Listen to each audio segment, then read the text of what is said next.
Лятото е идеалното време за повишаване на квалификацията, ако ви плаща фирмата. Хиляди служители ежегодно минават през курсове в сферата на мениджърските умения, маркетинга и продажбите, както и мотивацията и работата в екип. Най-търсени са курсовете за мениджъри, като те се обучават най-вече как да мотивират екипа си и как да комуникират успешно. Квалификационните курсове могат да бъдат индивидуални, но обикновенно те се плащат от работодателя. Много търсени са обученията, свързани с обслужването на клиенти.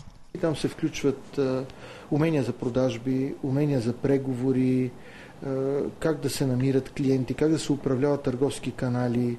Разглеждат се както фундаментални теми, като функциите на мениджмънта, ролята на мениджъра, неговата съвременна визия в 21 век, така и теми като правилното разпределение на времето и справянето с стреса в работата и живота. Главното изискване към един успешен курс е той да не бъде една скучна и досадна лекция, каквито типично университетите правят. Истината е, че възрастният човек поддържа вниманието си будно едва няколко минути, ако му е интересна темата до 15 на минути. След това загубва фокуса си и става много трудно да продължи да работи. Именно за това повечето курсове наблягат на интерактивните и ролеви игри, с които да се практикува наученото.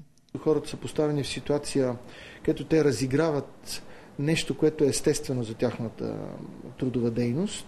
Тук висшия пилотаж е да приложиш така наречената бизнес симулация, което е в момента най-силният писък на модата в обученията.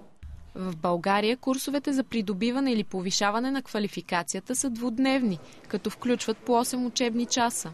Обученията се предлагат и в електронен формат, който е достъпен 24 часа в денонощието. Цената на тези курсове варира между 50 и 500 лева, а понякога и повече.